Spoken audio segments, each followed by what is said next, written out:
Today's guest is an executive recruiter and partner at the O'Connell Group, a leading executive search firm in consumer marketing and market research. She has more than 25 years of experience counseling tens of thousands of candidates in setting goals and leveraging their strengths in their professional career. She has worked in consumer marketing with brands such as Johnson & Johnson, Kraft Foods, Ralston Purina, and is a graduate of Tufts University, and also has an MBA from the Kellogg School of Management at Northwestern. In her book, Ignite Your Career, you can learn how to develop career goals that align with your strengths, giving you a clear path forward. From proven strategies for optimizing your resume to practical advice on networking, finding the right company culture, prepping for interviews, and negotiating offers, this book is a step-by-step guide you will definitely return to again and again throughout your professional career. Kris Holmes, welcome to the You Winning Life podcast. Thanks so much, Jason. I really appreciate it. Well, I've been very much looking forward to this because everything that you are sharing with the world is so important right now, and especially in the young professional population, which happens to be one of the niches that I serve the most, is that they're scrounging, especially with the pandemic, but even before the pandemic. There was so much myth and mysticism around trying to find a job in today's culture with things changing and culture changing and technology changing. But before we get into that, which is kind of the little teaser of what we're going to get into further on in our conversation so that people can stick around to hear what practical tips and tricks one can take from today's episode. But most importantly, for many years, as you and I discussed in our conversation before, is this idea of a recruiter and recruiting seems to be kind of a mythical animal in the business world, and people either have no clue what the heck it is, and therefore there's all these false facts or myths about it or talking smack about it. And then there's people who swear up and down by using and having a recruiter in their back pocket. So from your years of experience, how would you explain it to the everyday person, and what myths and facts do we really need to sort through? And Jason, it's a great question. And I'm going to come at it two different ways. From when I was in marketing and, had recruiters calling me constantly because I was at really wonderful companies.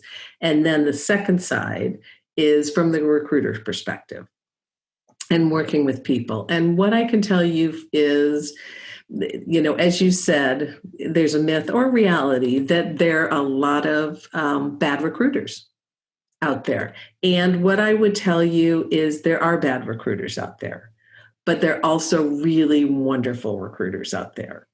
And I learned that during my marketing days. I got a lot of phone calls, and yet there were probably 2 or 3 that I spoke to and I trusted, and truly they became my mentors.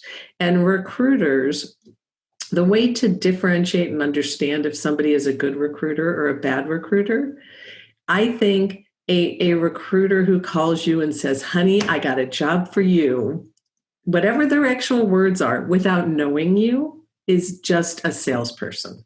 And they are just trying to capitalize on your background and your experience. And truly, they don't care about you except for as a moneymaker for them. Right. It's not a long-term relationship. It's not a symbiotic relationship. It's a commission for them. It's a commission.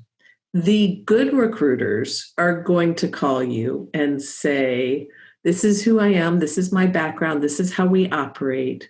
Tell me about you. Not, do I have a job for you? And sometimes people say, well, I'm looking, what do you have? And I'll say, I have a lot of jobs, but I don't want to waste your time or mine. I want to get to know you. So great recruiters want to get to know you, background, and then goals. What experience have you had and what's important to you going forward? And that's really important, because then when they do call you, they're calling you with opportunities that meet your experience, but also align with what you want and what's important to you. The other thing is, if you can find recruiters who are experts in your industry, they can be mentors and resources throughout your career. And shifting over to my job working with the O'Connell Group, I've been doing it for 25 years.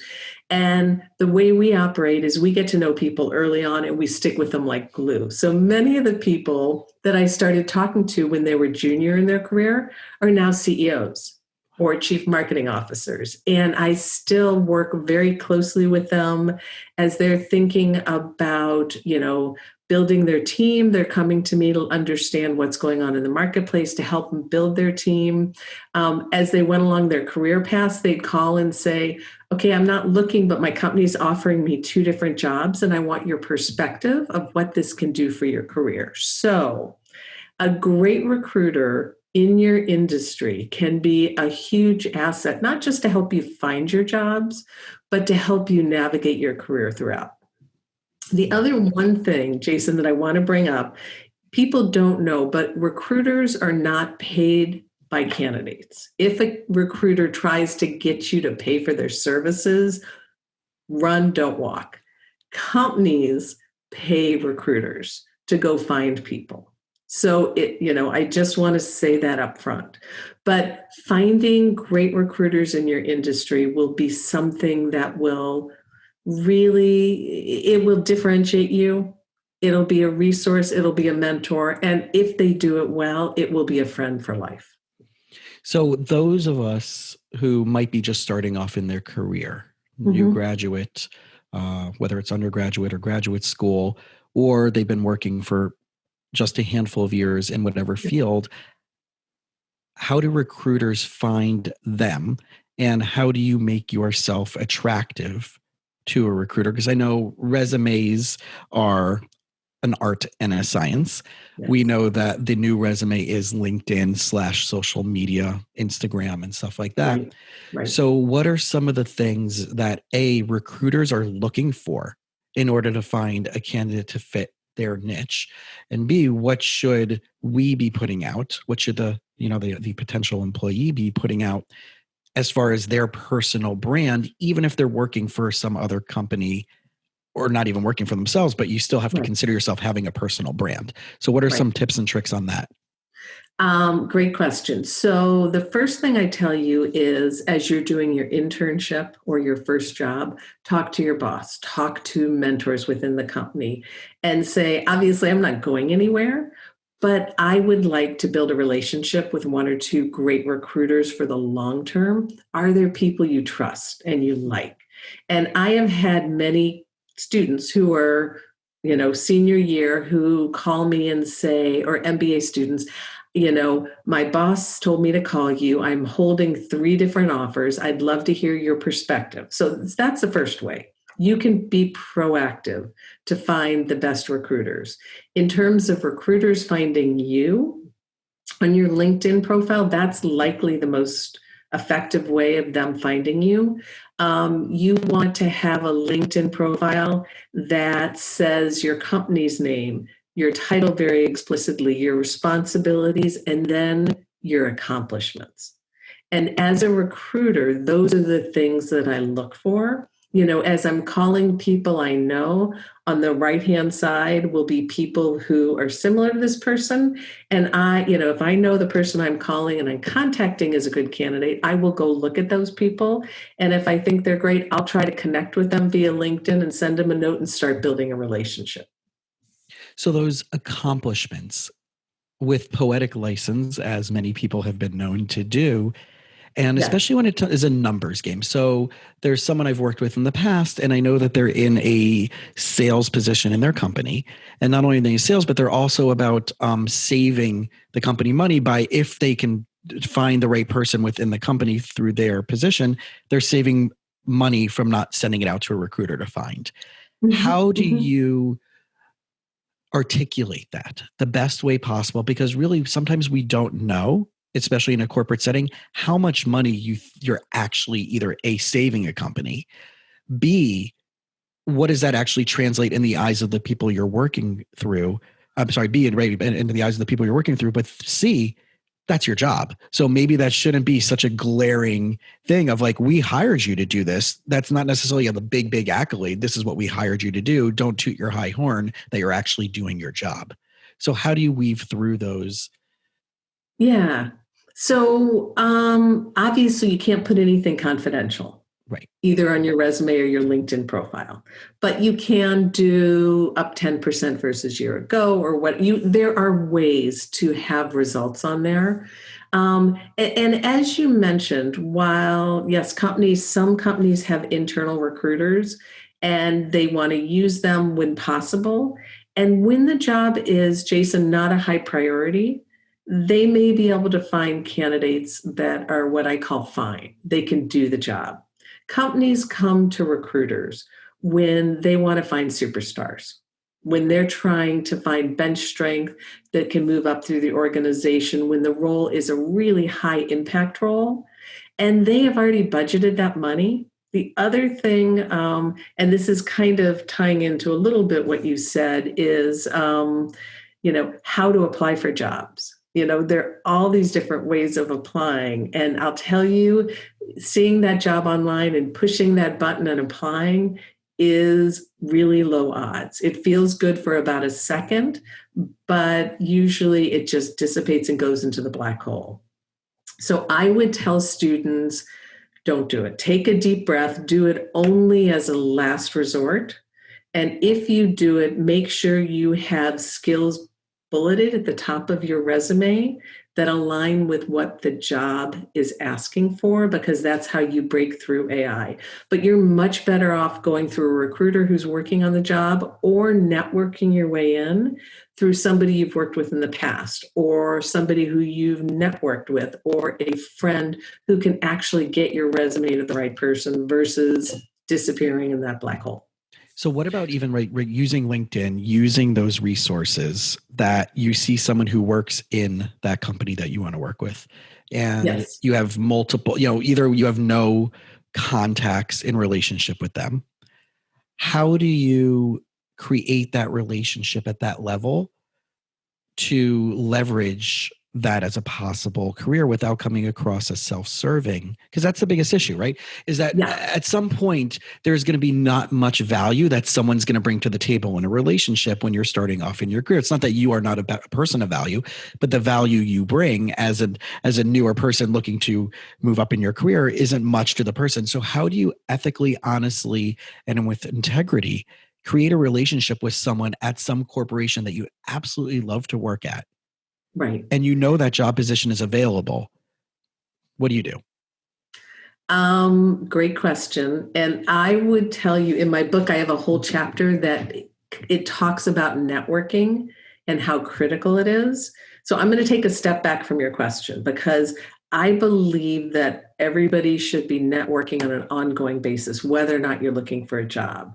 And as a student, great place to start is, first of all, family and friends. Those people want you to succeed. And if you know people in your industry or the industry you want to go to, tap into them and ask if they would be willing to chat. And a key thing about networking is you can't say to somebody, hey, can we talk? I need a job. What you can say is, hey, would you spend 15 minutes with me? Or when we get out of the pandemic, would you have coffee? Can I buy you coffee? I want to hear about your journey. I want to hear what you've learned. I would love to get advice from you as I navigate my career. And I want to know if I can keep you apprised.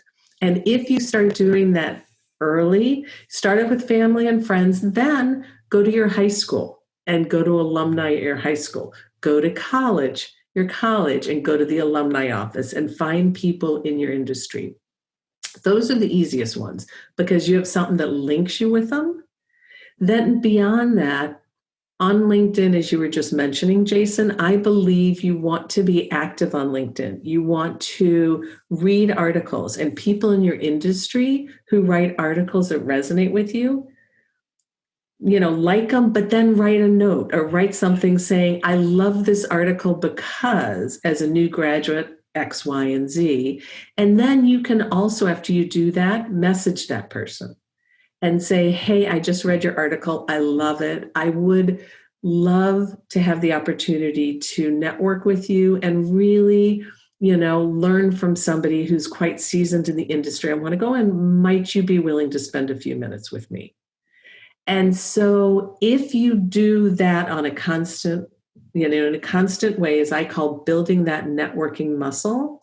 Then when you need a job, when you need to activate those muscles, they are primed and you already have a relationship. But as you said, trying to network, you go to a company, you see somebody's name, there's a job, you don't really have relevant experience for it.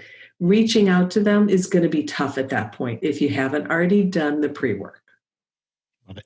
One of my stories where I experienced that was years ago. There was a community organization that had a philanthropy night. In other words, it was the leaders in the Miami sports communities, the presidents or CEOs of the different sports teams here in South Florida, on their approach to philanthropy. And the former owner of the Florida Marlins was there. And one of the niches that I worked in was sports psychology and performance consulting, which I'm now bringing a lot to the business and entrepreneur world as well in my therapy practice and my coaching practice. But my question was not asking for a job. It was advice on what are some of the best ways. You've been doing this for years. You have people like me who are working for some athletes. I do get some athletes randomly finding me, or back in the day that would just see my marketing and come to me. Yeah. What has been his experience with getting someone like me getting in front of other people? Can you give me some advice? So in other words, I didn't go to him asking for the job. I said, you've been doing this. You're the expert. This is a small part of what you oversee as the president of the club, right? How does someone like me build those relationships with someone like that on a more consistent basis? And you gave me some really, really great advice. Yep. And that's all I wanted, right? I didn't want to put it out there, but I hopefully came across as the one down paradigm versus the, I'm going to bring you all this value. Here's why you should hire me. But I'm always going to be hopefully in the back of their head. So I love that now, hearing what you're saying, knowing that okay, I did do that right. And that was at least 10 or 12 years ago in that paradigm. Absolutely. And Jason, I'll give you an example that's in the book for anybody who hasn't read the book. My daughter, and this was not because of me telling it, always been a huge music fan. And she went to a liberal arts college in Massachusetts, great school, but their placement office had no clue what to do with somebody with a music industry. And she was able to get 2 good internships. But then she decided, coming out of college, I don't want to go to New York. I don't want to go to LA. I love country music. I'm moving to Nashville. And so she proactively went to her high school and got every single person from her high school, independent of the industry, who lived in Nashville, same thing from her college, and sent out 200 or 300 emails saying, hey, this is my story. I'm moving to Nashville. I'm planning to come there over spring break. But proactively, would you be willing to have a conversation? I'd love to get to know you, your story, and get your advice. And she had probably 30 telephone calls with people everywhere from dentists to lawyers to somebody else, but they all had a connection with her because of the school. She went to Nashville over spring break, had a bunch of informational interviews, moved there in July, had some more interviews, and within 2 weeks had 2 offers. So that's, it's amazing. It is. And she did it on her own, but it's just the work you have to do. Yeah. So let's talk about those numbers for a second, because I see this as, the last couple of years where I've spent hanging out and learning from some really massive entrepreneurs, and that I do know that at the end of the day, it's a numbers game. And I know that when a potential client calls me, right, there's the cold lead, the warm lead, and the hot lead. And there's even hot leads that I'm turning to. In other words, they were told by a good friend of mine that they should absolutely come see me, and there's no one else you should go to, and they're ready to plunk down the money. And the only thing that needs to happen is whether or not they're an appropriate client for me to be seeing or not. And that's up to me. And that's the way I've really positioned myself over the last couple of years of learning that I don't have to see everybody. I only want to see the people I love and enjoy and want to hang out with, even if they weren't my clients, in a very specific niche, the worried well, the motivated, the entrepreneurial, and stuff like that.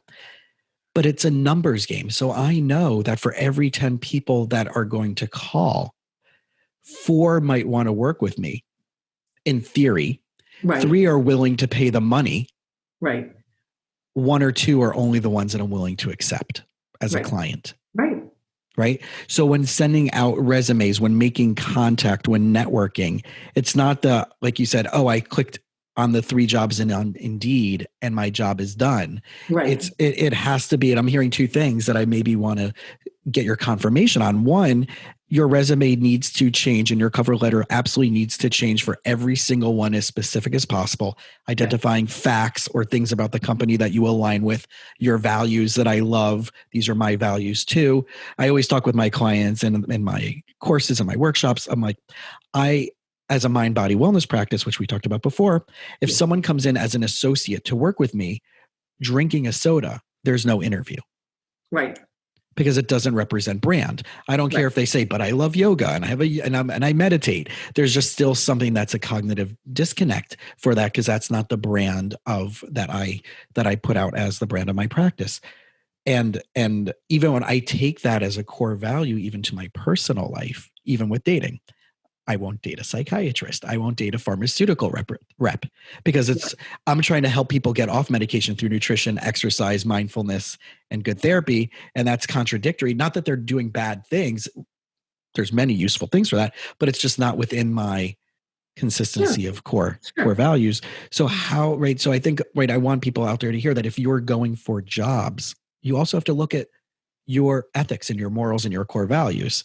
So I also joke, like, I have my buyout number. If a company wants to reach out to me, or if a recruiter wants to reach out to me, say, we have the perfect job that needs an in-house professional that has this mindset of wellness and mind body, Coca-Cola is not going to get me.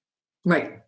North Face, Patagonia, someone that is specifically focused on doing things for the world versus profit only, or, leading towards that way. That's a core value decision for me. So Coca-Cola can offer me $400,000 a year, but it's probably going to be a no. Well, so how do you take that? So how do you apply all that from your perspective? That kind of ties into my chapter on culture fit. And I really do believe there are no good and bad companies, but there are really good and bad company fits. And by that, I mean, it's a combination of, do the company's values align, kind of like you were just talking about. And beyond that, it's, do you feel like you can be yourself day in and day out at the company? Or do you have to pretend to be like everybody else? And, is it really uncomfortable? And is it taxing? And does it wear you out? I have had many people who were in roles that they were doing fine in the job, but they were not happy. And we really peeled back the onion to diagnose it wasn't the job itself. It wasn't the career. Those were right. It was where they were doing it. And we assessed what was wrong and what they were looking for, and found another company where the culture aligned. And they would say things like, I feel like every day I'm going home, like I'm part of a family. And in the flip side, when the culture fit's not right, I have people tell me, I have to stop by the side of the road every day to cry before I go in to make it through. Or I pray for red lights on the way to work because I so dread going there. And we don't have to be there, right? We don't have to. And that's really what I think you and I, in many ways, you're doing therapy. Oh, absolutely. I was a psychology major in undergrad, and thank God, because it's not black and white. No. There's so many intangibles in terms of finding the right career, the right culture, the right fit. It's both personal and professional. Well, that's why I love starting off any of my therapy or coaching or consulting is I can't help you unless I know what your core values are. Right. And I always use that example of a bunch of years ago, there was a Match.com commercial that came out on TV. And I think she was probably from Australia. That's her accent sounded like that. And it's in the Upper West Side of Manhattan or somewhere in Manhattan.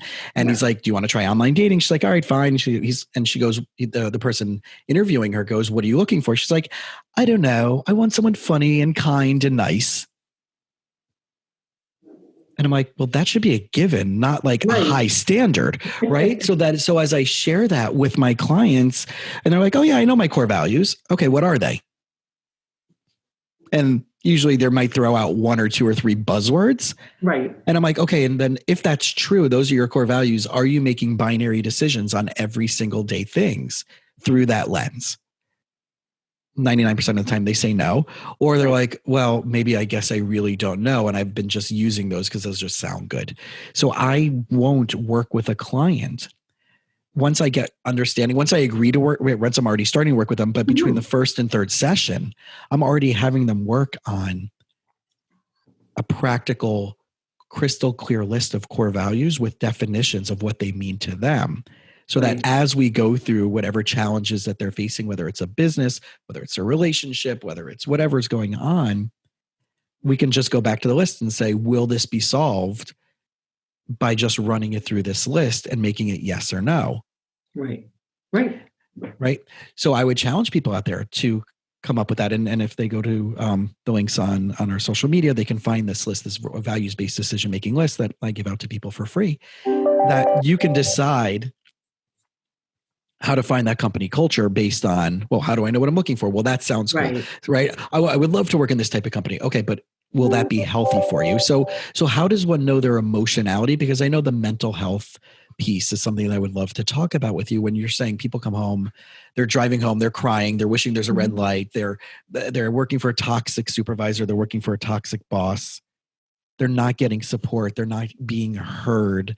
They're using these excuses of, I should be further along in my career if only my company allowed me, if they supported me more, if my supervisor respected me more, if I can't go to HR because HR really doesn't exist and they're really best friends with my supervisor anyway.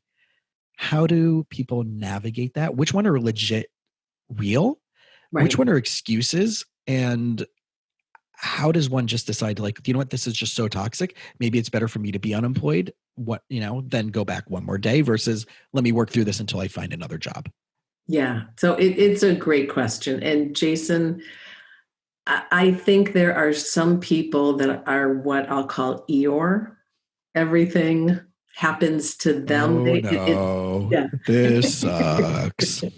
And I think before anybody makes any rash decision, first of all, they've got to look at themselves and they've got to look at their track record. And do they have a track record of not living up or losing roles or getting poor performance reviews? And that's one thing. If the answer is yes, they need to do two things. One, they need to assess, am I in the right place? Is the career path that I'm on aligned with my strengths? And I'm a huge believer that, when you are aligned with your strengths and you're leveraging them in your job day in and day out, you're going to be successful and you're going to be happy, plain and simple. If you are not, it's going to be a grind every single day. And so that could be the case. You could be on a wrong career trajectory because of either family pressure or what is called fear of missing out. You saw other people get these finance jobs and big pay. You're like, hey, I want that, but man, are you not analytical? So that's the first thing. Right. So they think that they're better, that they might be better off. In other words, they have this idea of who they think they are, and they're aiming for a job or a career in which they think that they're capable of doing those things, and those are actually really not their skill set. Absolutely. Yeah. And there are assessments you can take. There's strengths finders. There's one called U-Science. I love them both. U-Science is newer, and what they have you do is play 9 computer games. And through that, they can map how your brain is wired. And people who have taken either of the tests come back and say, this is scary. It's like they read my diary. But it's really great because it helps you hone in on those strengths. And then they give you different options. Here are areas where those strengths set you up to succeed.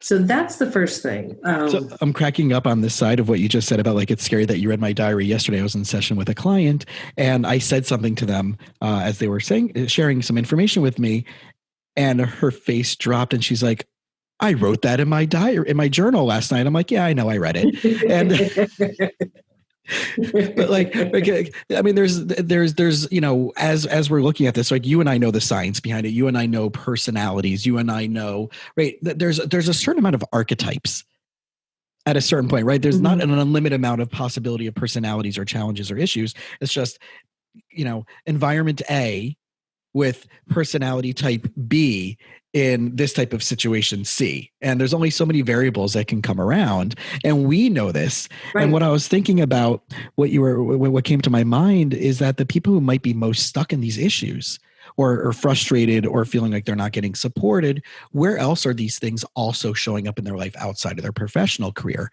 And thematically, where are these things a problem for them? Because what shows up in one place will probably show up in another place.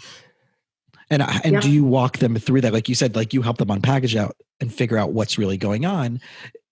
Where does the therapeutic process or partnering with therapists come into this for the recruiting field, or specifically with what you're doing at your level to help them unpackage and figure these things out, whether it's an environmental thing in a job they're already at, or they're going from job to job, not happy, or they're not being able to land or find a job? But where does the therapeutic process go hand in hand with that? Every day, first of all, I'll tell you, every conversation. And what we try to do, or what I try to do, is talk to people and really understand what are the things they love doing. If you look at your role, what are the things you love doing? What are the things you hate doing? That's the first thing. Then, how do you like to operate? Do you want somebody to give you a playbook and you're really good following, learning the rules and following that? Or are you somebody who wants to work autonomously? You align on goals and objectives, but then let me go and let me do my thing and I'll deliver success. Two very different cultures, two different people. Mm-hmm. And then, there are bosses. That's the other variable. There are great bosses and there are not great bosses. And I have personally worked for somebody who was a horrific boss. And it's tough. And at that point, I didn't realize that every single person who worked for him also hated him. And he was awful to them, because you just are in your own little bubble. So during those times, I would tell you, reach out to past bosses, past mentors. Don't assume that you are the one and only. Reach out and get advice from people. And if there are specific things that you can talk to, write them down. And it is okay to go to HR, because if this person has a track record of being inappropriate or doing the wrong things or not being, HR probably knows about it and they want more information and they'll help you navigate. My personal situation was, this person was awful and I felt like this black cloud over my head. And then one day, I actually was pregnant at that time, and my doctor put me on bed rest because there was so much stress. And then I got a phone call saying, we've had an organizational shift. That person is no longer your boss. You're now in this group. And I swear, Jason, it was like spring came, the sun came out. And so there are times where it can be you're under a bad boss cloud. You just have to figure out how to navigate it. I was actually talking to somebody yesterday who was in that situation and trying to give him strategies. And we talked about how he could go to his boss and say, look, my main job is to make you look good. Help me understand what your objectives are so I can help you achieve them so that you can shine. Because if you shine, we all win. And by doing it that way, even though they may not be a great boss, you're aligning with them versus adversarial position. And that might help and might get them to give you a little leeway and let up on it. Yeah. So from the self-awareness perspective, which is the angle I love focusing on, is how do you know if it's you being the problem and you're right versus it's actually the boss or the culture? Like, how do you really get that raw and honest perspective? Because we all tell stories and we all tell stories and narratives that favor us. And I just did an exercise in one of my, I have a Tuesday night group coaching call.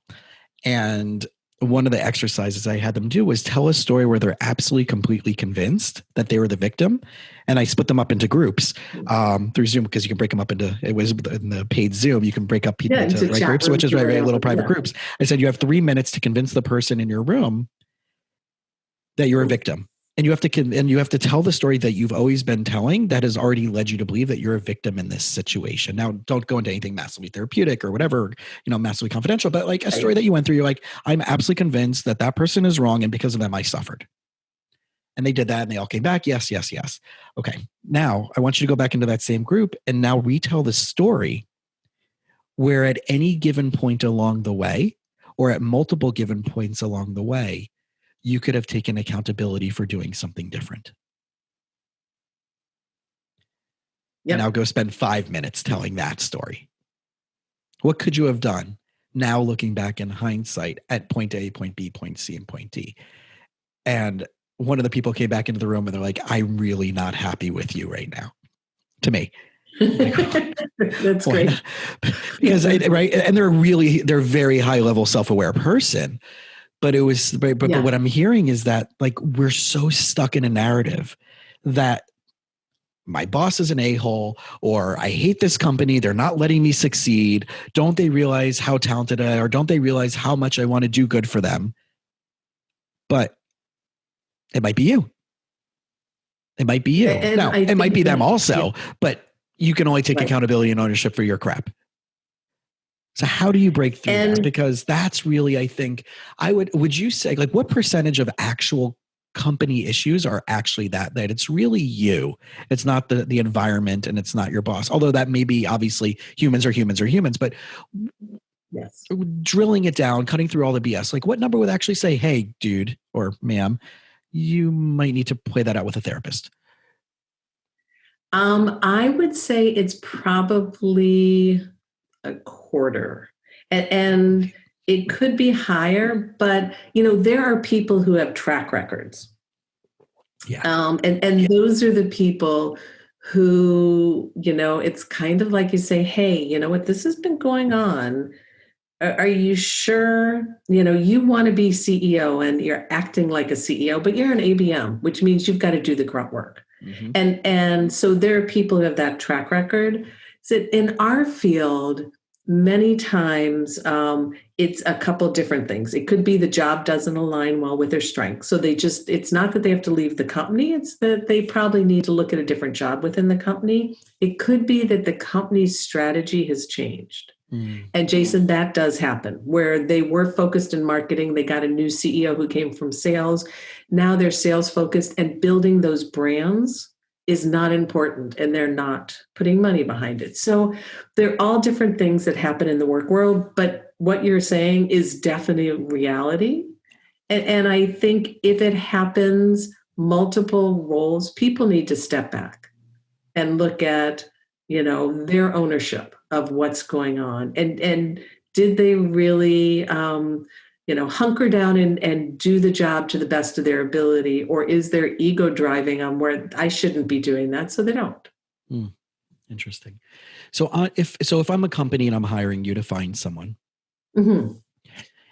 and again, you've been doing this for so many years, what's one thing? So I'm going to ask it from the company side first, and then I'm going to ask it from the potential employee side. But what's one thing that you wish companies were picking your brain and taking your influence, or a recruiter's influence, more about that they're not, or that they're not focusing enough time on, or leveraging and utilizing recruiters as well as they could be? I'm going to say two things. One is timeliness. Even in this market, the best candidates move fast and are recruited. And so companies who've got to see 5, 10 candidates and take forever to make decisions are going to lose the best one. That's one thing. I think the other thing that clients have to realize is it is a two-way street. And they've got to sell themselves as well. So they've got to give us the information and the knowledge and the tools to create a story about the company that's truthful, but is also resonates with our candidates. Because our candidates, if they're superstars, they're doing well and their company doesn't want to lose them. So they've got to be excited to go someplace that offers something different. So I think that's the other thing, realizing we're not just looking for bodies. We're looking for the best bodies. And to get them, we need you as partners.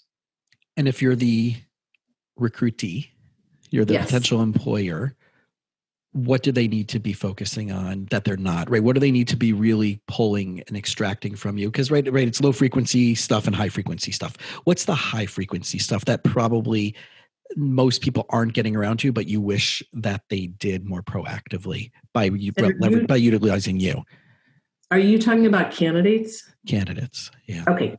So there's so much beyond the title and the money in a role.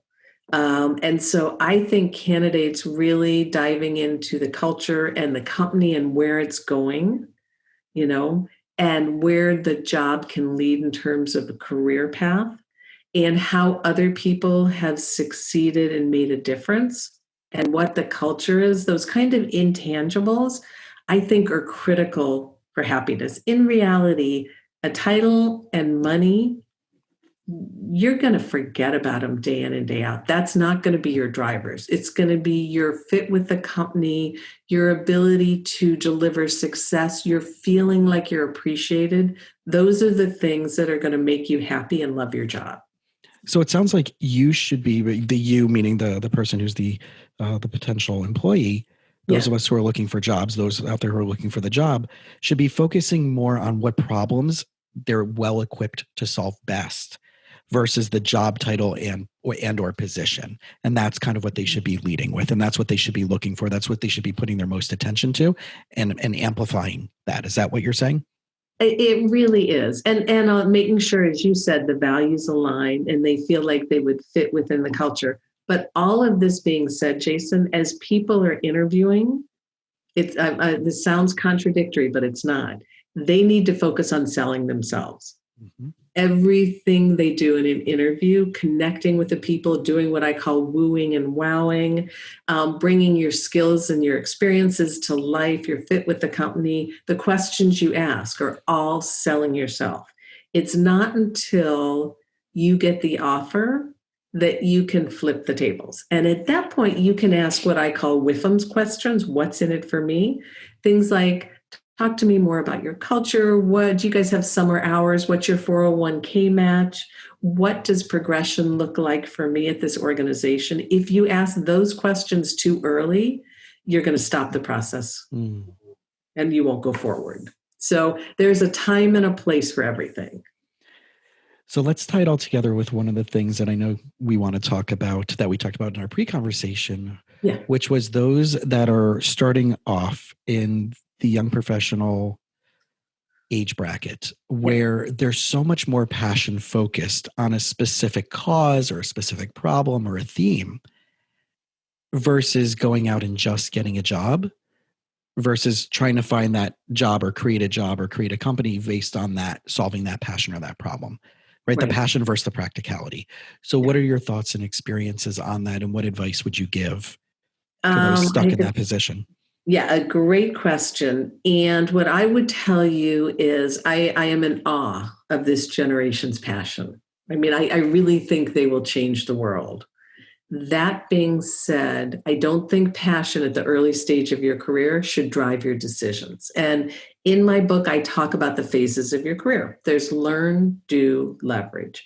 And in the learning phase, it is so critical to build a really strong foundation. And by that, I mean you want to develop superior skills, working for either the best company you can or working for somebody trained at the best. And that is critical because that foundation will allow you to build your career higher and deliver more success. But it also will give you the opportunity down the road, should you decide to blend your experience with your passion. But if you don't build that foundation, you will never be able to do the 1-2 punch. So I think it's really critical to separate them while you're starting out and while you're in the learning and doing phases. At the leveraging phase, you may have the opportunity to merge them back together. So are there companies out there, and I'm finding this, that people don't, again, there's questions that people don't know what to ask, right? So one of my clients is very passionate about a very specific problem that they'd like to solve in the world, and the charities related to that. And they work for a big corporation. And they just found out by saying, listen, I'd love to do this more. I'd love to find some volunteer time. Is there something that the company will support me in doing this? And come to find that actually that charity is actually one of the charities that they already support. That's great. And up until we had this conversation of saying, why not see if they'll help fund it at Right. some level, right? Right. And who can you talk to and where's corporate sponsorship? That person was thinking that they would have to leave corporate life to go into a nonprofit in order to have influence. Sacrifice, right? Unfortunately, Sure. the misnomer is that at working for a nonprofit means you might make less, and there are those that that might happen to you. But until the realization, and we had this call yesterday, he's like, "Oh my God, I don't have to leave my corporate job. I'm going tomorrow morning from 7 to 10 o'clock and getting paid."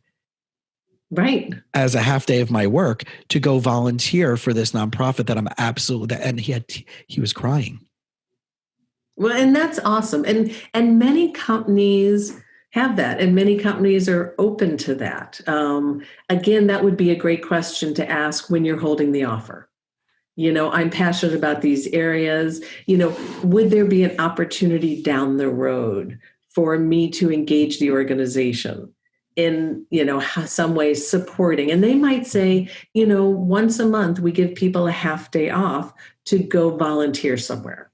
Mm-hmm. And so if you want to go volunteer there, great. If you want to get at your team to go volunteer there, we're 100% behind it. So they absolutely will do it. And truly, there are opportunities within corporate America for either rotation within nonprofit or areas, whether it's sustainability or diversity or whatever else people's passions are, to do a rotation. And I have some of my candidates who even shifted over to those areas as a career within corporate America.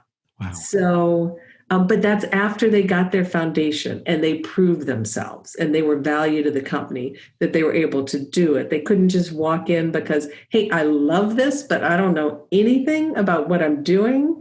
Are they going to be a viable candidate? And isn't it beneficial, I guess, for the companies or the corporations to have these passionate employees being brand ambassadors? Yes. As a representative, instead of saying like, no, that's something unfortunately you'll have to do on your own time. We're thinking out of the box where they can say, wait, I have this employee who's super passionate about something and they're a good employee. Why can't I have them be a brand ambassador and have them be super passionate about the fact that they work here and super passionate about the nonprofit or the problem that they want to solve and bring those together? And that will that's free marketing for these companies. And a great example is my son, who's going back to business school now, worked for Amazon. Mm-hmm. And Amazon had a program where they supported their employees as big brothers and big sisters.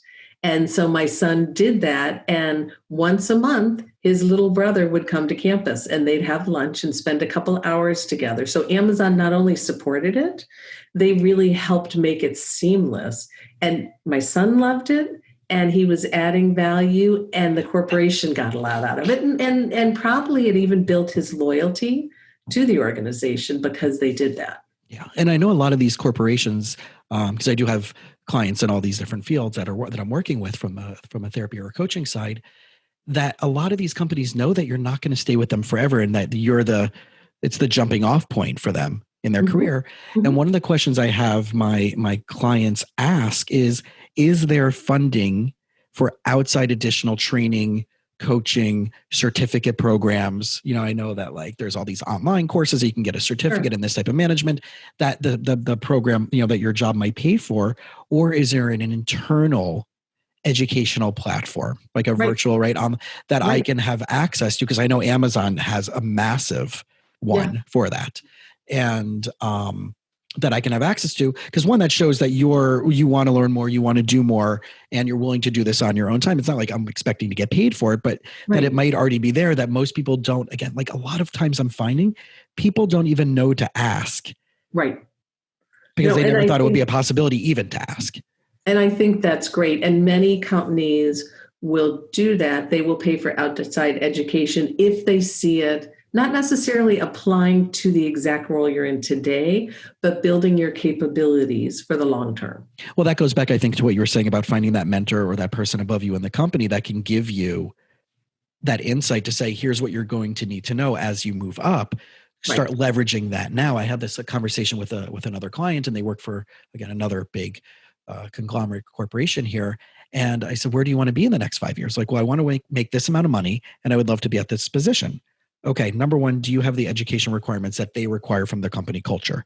Right. B, if not, is there anything in-house that will allow you to get that education that you need to get those skills? And if not, is there any local community colleges or any online programs, even if it's not accredited, but if you go and you do this mentorship program, this coaching program, this Tony Robbins program, whatever it is, anything out there to get these unique skills, and you say, I did this a 30-hour program on database management, whatever it may be, Right. as proof positive, and here's what I learned, and here's the bullet points of the program.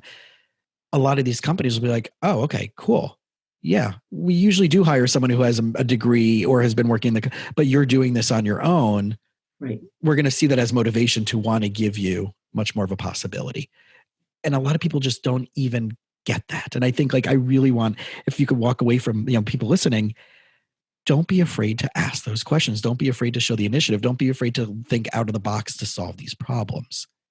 Well, and Jason, I agree with that. And I'm going to even take a step back to kids who are in college, who their internships blew up, or, they're having to work remotely right now. And what I tell them as I'm talking to them, friends and family and everything, is stay productive, learn and grow, and see how you can add value. And I'll give an example. A family friend's daughter, her internship blew up, and so she asked to strategize on what she might do. And she's really into fashion. And I had just cleaned out my closets. And I kind of talked to her and I said, Maya, think there's an opportunity out there for you to reach out to people who are cleaning their closets like I am, and see if you can gather a lot of business attire, because none of us are going into the work, into the office, and see if you can gather it and donate it to organizations in need. And she took that idea and ran with it over the summer, had a clothing drive,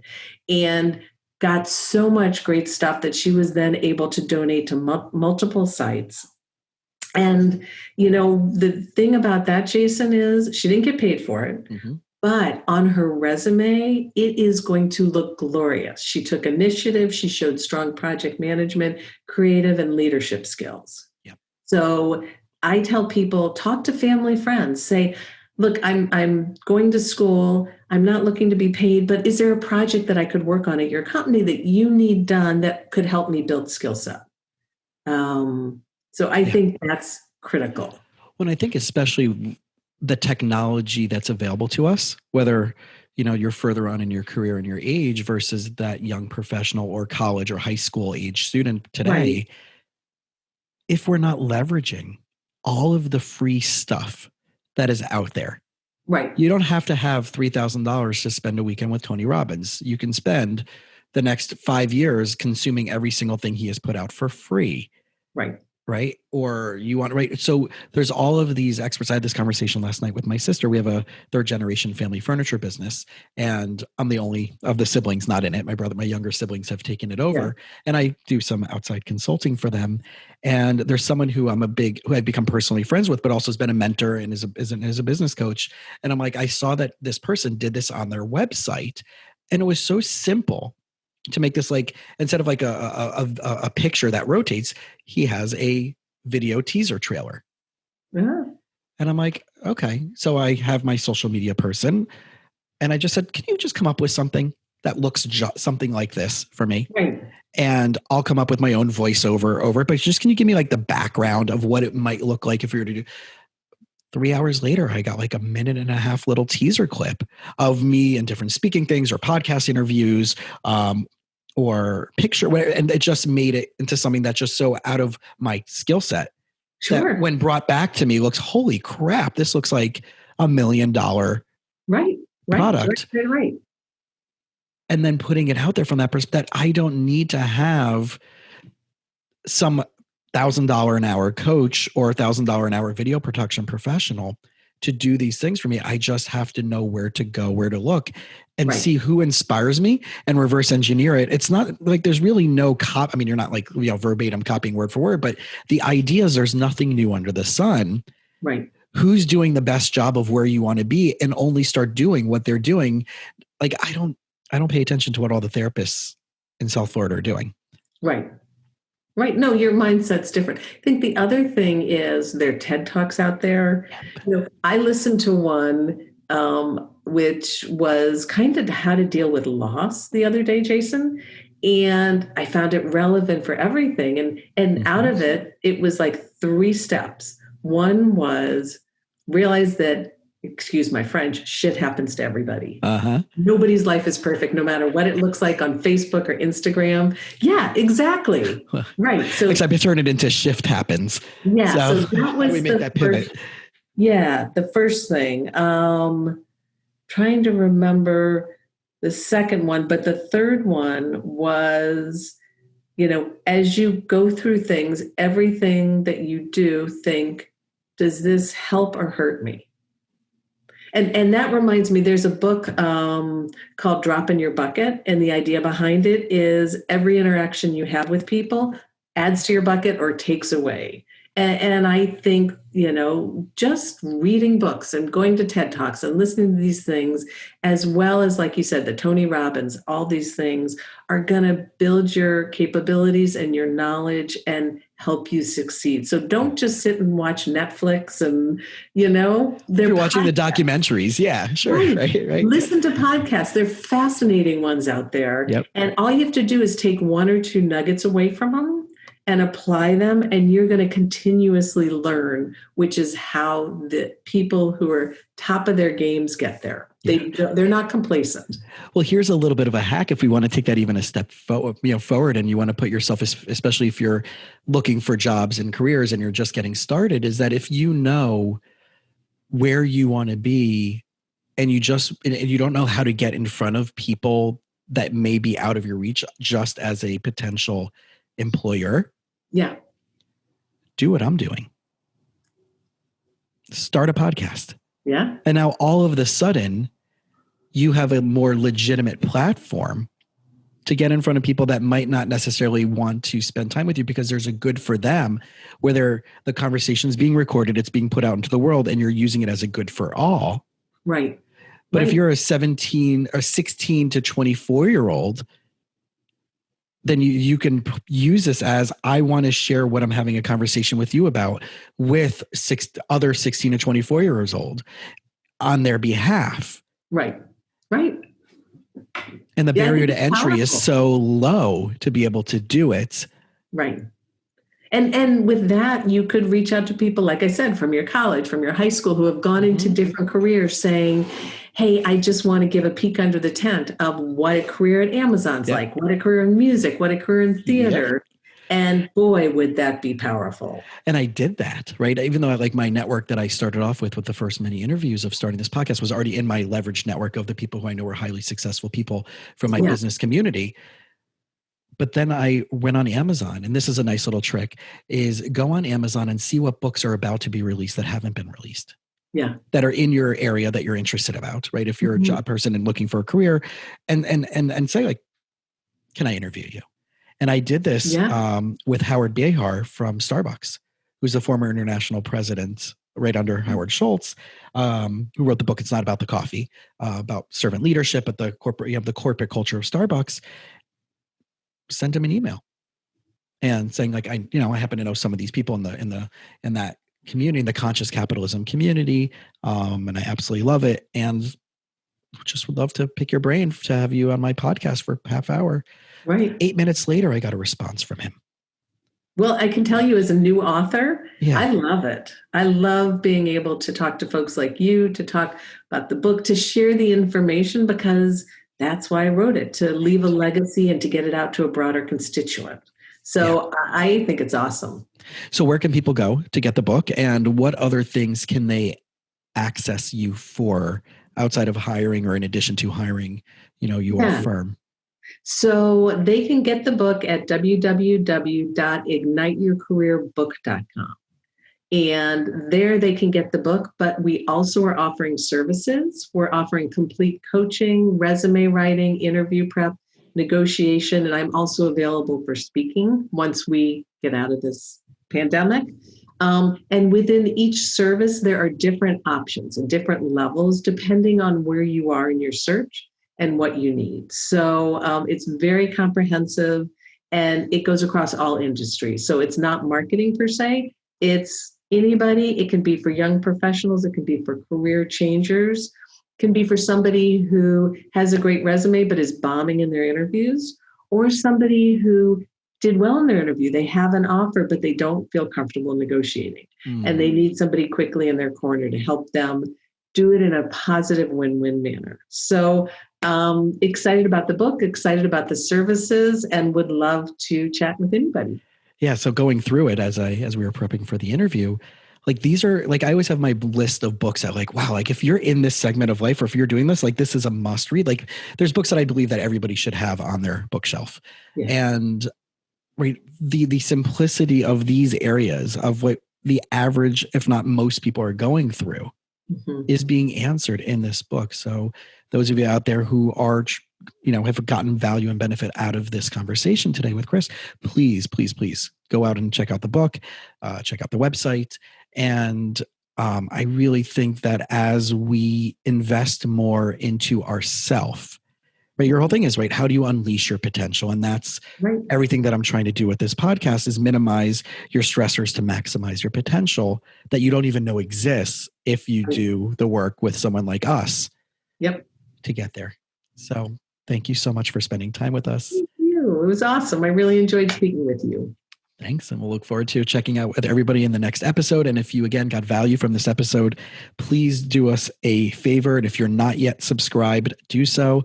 And you can leave a written and starred review on iTunes. Not only does that help give me back some value of the effort and energy and time that we're putting out, but it also helps other people find this episode and podcast. And it was really cool a few weeks ago, Kris, I was looking on iTunes and to see just, whatever, some things.